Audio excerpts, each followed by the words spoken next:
첫날 창조하신 빛과 넷째 날 창조하신 태양과 무슨 차이가 있는가요? 하나님이 첫날에 창조하신 빛은 우리가 알고 있는 햇빛과 완전히 다른 본원적인 빛입니다.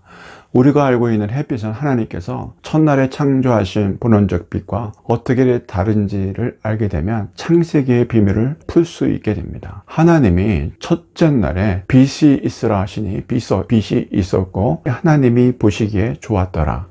하나님이 빛과 어둠을 나누사 하나님이 빛을 낮이라 부르시고 어둠을 밤이라 부르시니 저녁이 되고 아침이 되니 이는 첫째 날이니라 말씀하시는 순간 첫째 날에 창조 사역이 이루어지게 됩니다. 첫째 날에 하나님의 우주 창조는 깜깜하고 공허와 또 무질서로 가득한 지구에 빛이 있으라는 말씀으로 시작하였고 빛은 낮과 어둠이 나누어지면서 빛의 창조가 시작하였습니다. 하나님의 첫날 행하신 창조 사역은 빛을 창조하심으로 빛과 어둠이 구분되는 질서 사역이 세워진 것입니다. 그런데 첫째 날에 창조하신 빛은 넷째 날에 창조하신 햇빛과 완전히 다른 빛을 의미합니다. 자연적인 빛은 태양을 의미합니다. 여러분들은 태양이 없다면 햇빛이 없다고 말합니다. 그러나 창조의 첫째 날에 하나님이 만드신 그 창조의 빛은 인간이 눈으로 보이는 피조물인 해의 햇빛과 완전히 달랐습니다. 그럼 첫째 날에 창조하신 빛이 태양빛과 다르다는 것을 통해 창세기의 메시지는 무엇을 말씀하시고 계신가요? 먼저 하나님이 창조하신 태양은 하나님의 창조물 중에 하나라는 것을 말씀하고 계십니다. 다른 고대 국가들의 신화에서 태양은 지상의 모든 식물을 성장하게 하는 주역이므로 고대인들에게 태양을 신적인 존재로 숭배하였습니다. 그러나 성경에서는 태양이나 달, 별은 숭배의 대상이 아니고 하나님의 창조물 중 하나라고 말씀하시고 계십니다. 즉 태양을 신으로 섬기는 많은 고대 국가들의 설화와 창세기는 분명히 구별됩니다. 오직 창세기에서만 하나님이 창조하신 첫째 날의 빛이 태양보다 먼저 존재한다고 말함으로써 창세기는 다른 고대 국가들이 태양신을 섬기는 설화를 모방한 것이라고 주장하는 사람들이 있지만 결코 그렇지 않다는 것을 증거하고 있습니다. 창세기는 하나님의 성령의 인도하심으로 기록된 말씀이라는 것을 증명하고 있습니다. 다음으로 첫째 날의 창조의 빛은 해나 별 등에서 나오는 빛이 아니라 하나님이 창조하신 에너지에서 비롯된 빛으로 생각됩니다. 하나님께서 창조하신 빛은 오늘날 우리가 보는 태양빛이 아니라 햇빛이 존재하기 이전에 존재하였던 근원적인 빛을 의미합니다. 그 빛은 우주를 통해 지구를 향해서 비춰지는 근원적인 빛으로 하나님께서는 근원적인 빛을 중심으로 지구를 한 바퀴 자전시킴으로써 빛이 오는 방향에 따라 저녁과 아침을 구분하였고 지구의 첫째 날이 오게 되었습니다.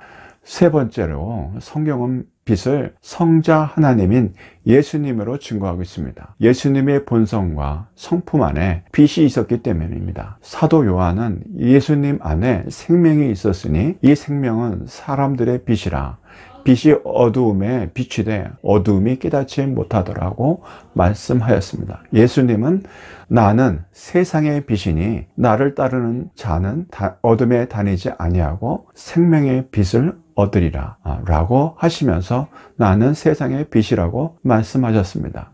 예수님이 자신을 생명의 빛이라고 말씀하신 것은 자연과학에서 말하는 단순한 햇빛이 아니라 하나님의 빛을 말하고 있습니다. 특히 예수님의 빛은 그림자가 없습니다. 그래서 사도 요한은 우리가 그에게서 듣고 사람에게서 전하는 소식은 이것이니 곧 하나님은 빛이시라 그에게는 어둠이 조금 더 없으시다는 것이니라 하면서 하나님에게는 어두움이 없다고 증거하였습니다.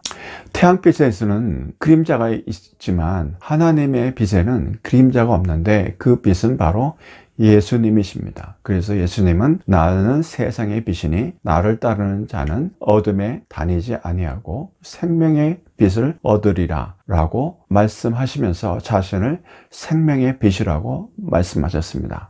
마지막으로 하나님께서 창조하신 빛은 하나님의 영광을 보여주는 광채입니다. 하나님의 영광의 빛을 경험한 사람이 있습니다.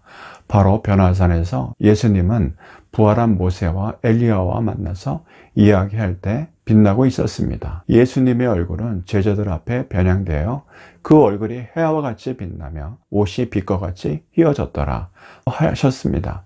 다른 예화로 모세가 시내산에서 40일 금식고 하나님의 돌판을 들고 산 아래로 내려올 때 아론과 온 이스라엘 자손이 모세를 볼 때 모세의 얼굴 피부에 광채가 남을 보고 그에게 가까이 하기를 두려워하였더라 하며 모세의 얼굴에서 사람들이 쳐다보기 힘든 광채가 났습니다.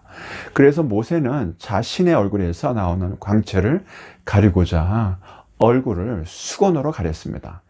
이와 더불어 사도행전에서 바울이 다메섹 도성에 이르렀을 때 호련히 하늘로부터 빛이 그를 둘러 비추는지라 하였습니다. 한낮에 예수님과 함께 하늘로부터 빛이 비추어 바울의 시력이 순식간에 잃게 되었고 3일 동안 보지 못하게 되었습니다. 대낮에 예수님과 함께한 하늘의 빛은 다메섹 도상에서 비추었던 햇빛과 달리 하나님의 영광을 나타내는 빛으로 죄인이었던 사도 바울은 순식간에 시력을 잃게 되었던 것입니다. 첫째 날에 존재했던 빛이 태양에서 나오는 햇빛과 전적으로 다르다는 것을 이해하셨으면 좋겠습니다. 다르다는 것의 의미가 빛의 성질에 있는 것이 아니라 빛의 인격성, 즉 하나님의 실존이 계시다는 것을 이해하셨으면 좋겠습니다.